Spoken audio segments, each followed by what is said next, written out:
The UN's nuclear watchdog, the IAEA, has called on the West to restart diplomatic efforts with Iran on its nuclear program. Rafael Grossi, who's expected to visit Tehran next month, has warned that Iran has now amassed enough material to build several nuclear weapons. Talks to revive the JCPOA collapsed earlier this year amid the crackdown on anti-regime protests and Iran's continued sale of drones to Russia for its war in Ukraine. Well, to talk more about that, we're joined by Jason Brodsky from United Against a Nuclear Iran. He's the policy director there, and Catherine Perez-Shakdam, research fellow at the Henry Jackson Society. Good evening to you both. Jason, what do you make of this warning from the IAEA? Is it time to restart diplomacy with Iran? It's great to be with you. I think that diplomacy to date with Iran has failed.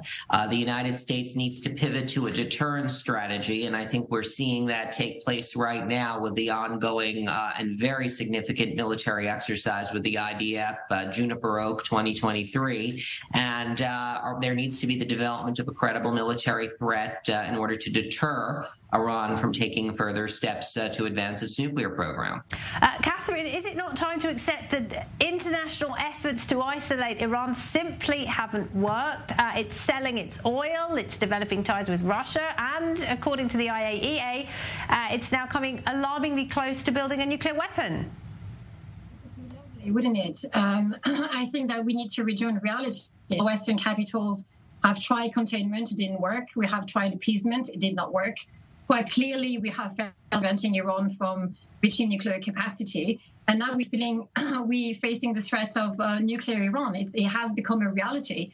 So I think that our options are very limited right now. But if I could say one thing, I think that people need to understand that when we advocate for actions, we're not necessarily talking about military strikes, but we need to understand that with Iran's increasing belligerence, it seems to be inevitable. Something needs to happen. We have to hold Iran accountable.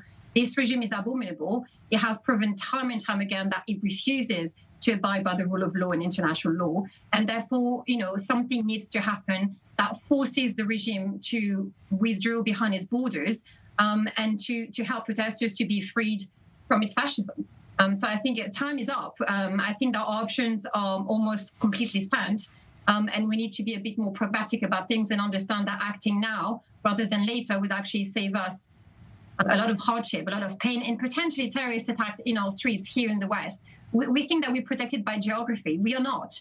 And we're quite willing to allow other countries, such as Israel and Saudi Arabia and Kuwait and the UAE, to stand in the front line of it all, imagining that we're safe. We are not. Geography will not us.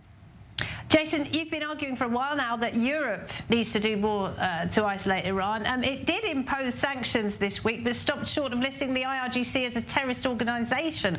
Do they need to go further?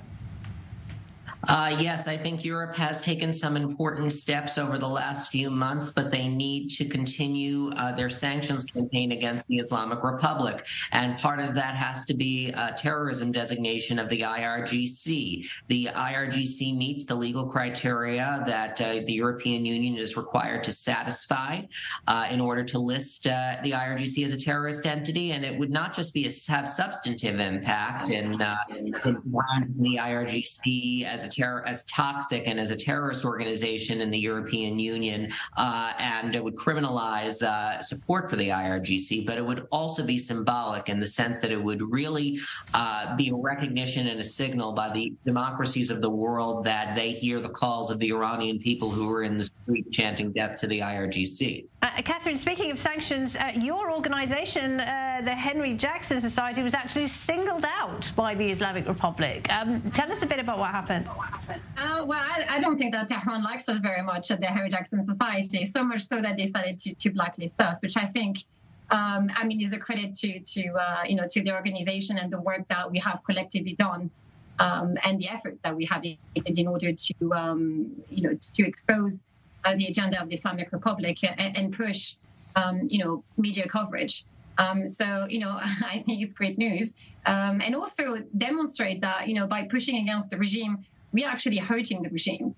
It's an act of self-defense, I would say, on the part of Tehran. And the fact that they singled out the Henry Jackson Society tells you that, our insistence to issue policy recommendations after policy recommendation advocating for the RSGC to be proscribed as a terrorist organization is actually harming the regime, and that they're running scared a little bit, which tells me that we need to double on our efforts. It's not just us, the Henry Jackson Society. Everyone is to do it. I think great people are doing so, such as Jason. And we need to push on, and we'll get somewhere. I mean, I'm quite positive. I don't want to say that it's all gloom and doom. I think that we have an opportunity here to do the right thing, and hopefully, state officials will realize prescription is the only way forward. All right. Well, thank you very much. Thank you very much to you both, Jason Brodsky and Catherine Perez-Shakdam. Thank you.